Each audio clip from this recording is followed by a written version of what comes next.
Hello again everyone. I hope you managed to decide on which different character you were going to have instead of the witch for our Hansel and Gretel story. I did say to you yesterday that I would tell you why I had the dinner lady on my list of bad characters. Because today, first of all, I'm going to read you a story. It's another Hansel and Gretel story, but it's been changed. I hope as you listen to this story, you'll be able to think about the things that are the same as the story we've been listening to, and the way this author has made it a little bit different.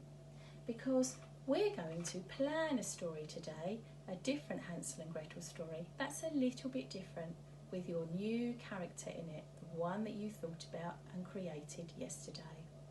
So, let's have a look at the story together. It's called Hansel, Gretel and the Dastardly Dinner Lady. Cast of characters. In this story we've got Hansel, Gretel, Mrs. Maggot, the dinner lady, hungry children and a rat. Hansel and Gretel would do anything for pudding. Unfortunately, their dinner lady only gave pudding to children who cleared their plates.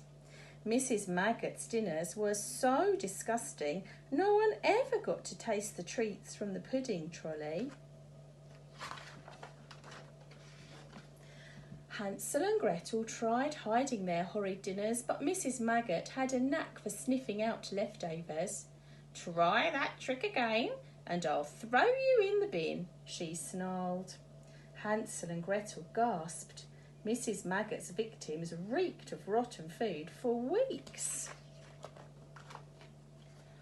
One day, Hansel and Gretel came up with a plan to get pudding.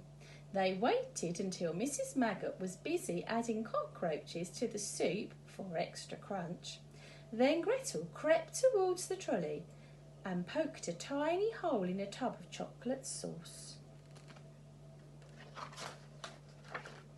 After school, Hansel and Gretel followed a trail of chocolate drops into the kitchen, through a cabbagey fog, to a cupboard marked "Keep Out." So of course they let themselves in. Inside they found every kind of pie, pudding and pastry in the world. Let's eat. Hansel and Gretel were on second helpings when they heard a voice behind them. "Nibble, nibble, little mice, stop right there, I won't ask twice."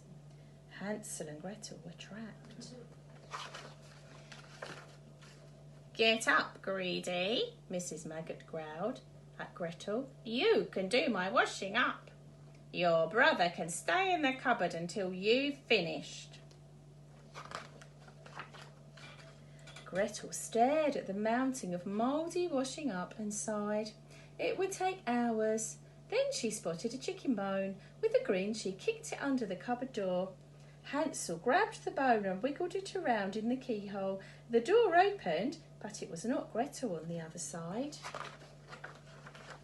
It was Mrs. Maggot, turning as purple as her pigeon pie.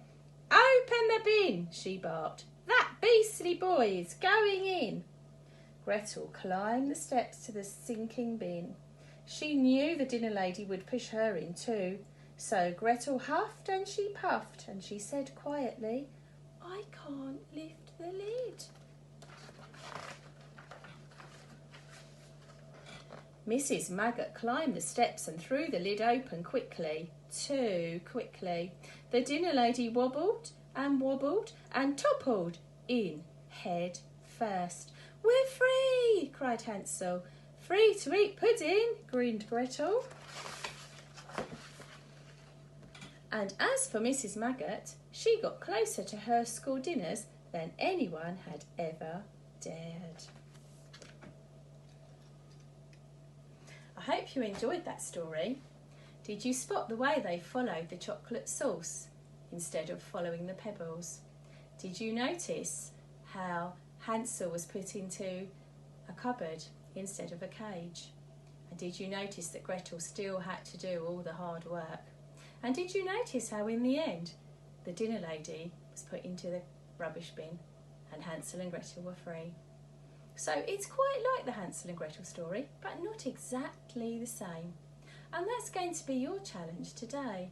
Today your challenge is to plan a story map to tell a story of Hansel and Gretel with a little bit different, because you're going to have somebody different in your story, not the witch.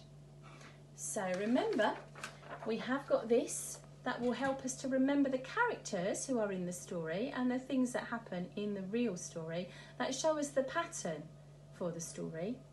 You've got your story map of the real story that you created on Monday. On the school website, you will find a sheet that's got lots of boxes on for you to create your own story map of your new story.